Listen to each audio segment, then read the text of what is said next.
Jean-Luc Herzog, bonjour. Bonjour. En pleine effervescence nationale autour des Roms, vous montez au créneau pour refuser l'implantation d'un terrain de gens du voyage près de votre commune. C'est de la provocation, la coïncidence des dates ? Alors, c'est pas de la coïncidence des dates, dans la mesure où, effectivement, la CUS m'a notifié le 5 août, donc il faut quand même bien retenir la date. Vous voyez un petit peu les procédures qu'on trouve en France. En règle générale, on informe les gens en mois d'août quand ils sont pas là. La CUS m'a informé le 5 août de la décision, finalement, de retenir un terrain des gens du voyage qui concerne Mundolsheim et Suffolk-Weyerheim, à proximité immédiate de Niederhausbergen, sous les nez des entreprises artisanales de Niederhausbergen. Alors, c'est la situation de ce terrain. Vos collègues de Mundolsheim et Souffel sont sur le banc de leur commune, mais finalement, ce terrain est plus près de Niederhausbergen. Absolument. Il est à proximité des premières entreprises de Niederhausbergen. Clairement, les premières entreprises sont à 30 mètres. Nous avons prévu ici une zone d'extension artisanale, la seule possible sur notre banc communal, qui jouxtera et touchera immédiatement ce terrain des gens du voyage. En ouvrant vos fenêtres, vous serez dans le jardin des gens du voyage. Ce sera extraordinaire. Alors, vous-même, vous n'êtes pas concerné, puisque Niederhausbergen n'a pas les 5000 habitants requis pour imposer un tel terrain. Mais au fond de vous-même, vous êtes comme tous les maires, vous n'en voulez pas non plus. Non, c'est pas exactement cela. Si vous voulez, à partir du moment où on est maire d'une commune de 5000 habitants, qui a des obligations réglementaires, il faut assumer ces obligations. Si j'étais dans cette situation-là, je les assumerais et je trouverais la solution optimale sur mon banc communal. Par contre, je ne les mettrai pas le plus loin possible de mon centre du village, le plus loin possible des écoles, le plus loin possible des services que je dois rendre à cette population, en le rejetant vers une autre commune de 1500 habitants de surcroît. Alors vous attaquez quand même à des poids lourds de la politique régionale, notamment André Reichart, le maire de Souffel. C'est qui votre principal adversaire dans ce dossier? C'est les deux maires concernés ou le président de la CUS, Jacques Bigot? Alors non, clairement, c'est André Reichart qui est en ligne de mire. Pourquoi? Parce que d'une part, il est le président de l'UMP du Bas-Rhin. Deuxièmement, il a été président de la région pendant 6 mois en succédant à Adrian Zeller dans une période intérimaire.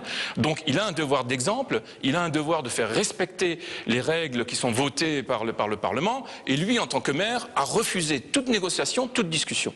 Dans les dialogues que nous avons montés avec Jacques Bigot et la CUS, il n'a jamais été présent aux discussions. Ça montre à quel point lui refuse ce terrain des gens du voyage et se défausse sur son voisin de Mundolsheim, qui sert en fait de lièvre et d'alibi.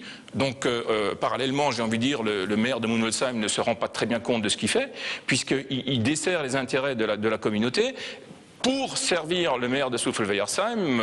J'ai envie de dire, le dernier s'en lavant complètement les mains. Alors, mais quelle est leur motivation selon vous? Là aussi, c'est juste avoir ce terrain le plus loin possible du centre du village, ou il y a d'autres motivations? Non, clairement, c'est d'avoir ce terrain le plus loin de leur village. Écoutez, c'est quand même caricatural. Je prends l'exemple de Suffolk-Weyerheim. Il y a 4 voies d'autoroute, l'autoroute Strasbourg-Paris que tout le monde connaît.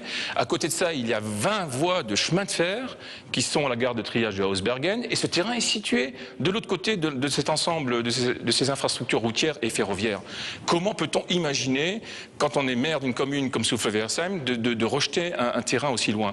Je prends la commune de Mundolsheim, on est dans le même cas. On est à l'extrémité sud du banc de Mundolsheim, loin de tout. Si vous interrogez aujourd'hui les habitants de Mundolsheim en leur demandant où est ce terrain, personne ne le sait. Alors, les habitants de Nieder, les infra-demi-montains, ils vous soutiennent dans ce combat? Alors écoutez, ils soutiennent à 100% leur maire et le conseil municipal. J'ai une pétition avec 800 signatures. Autrement dit, c'est 90% des personnes qui ont la capacité de voter dans le village qui ont souscrit à cette pétition. C'est énorme. Et de toute façon, ils m'ont dit qu'ils me suivront dans toutes les actions qu'on va mener dans les mois à venir. Et vous pensez vraiment qu'il y a encore une chance? Parce que les autres maires sont chez eux. Alors écoutez, je pense qu'il y a toujours une chance parce qu'il y a une procédure devant le tribunal administratif qui sera menée. Avocat a été constitué, le dossier est en cours de constitution et j'attaquerai les premières décisions de la CUS dès lors qu'elles seront prises dans les semaines à venir, je pense. Et puis il me reste toujours, je dirais, une opportunité de dialogue puisque j'ai rencontré Jacques Bigot il y a 8 jours pour lui mettre sous les yeux la problématique de ce terrain. Je pense qu'il a enfin comprise parce que là aussi les services de la CUS ne lui ont certainement pas préparé le dossier dans les meilleures conditions. Et pour lui, ça sera l'occasion de retirer ce terrain du projet d'ensemble d'aménagement de terrain des gens du voyage sur la CUS. Alors, dernier point, quel est l'univers le plus cruel, la politique ou le foot?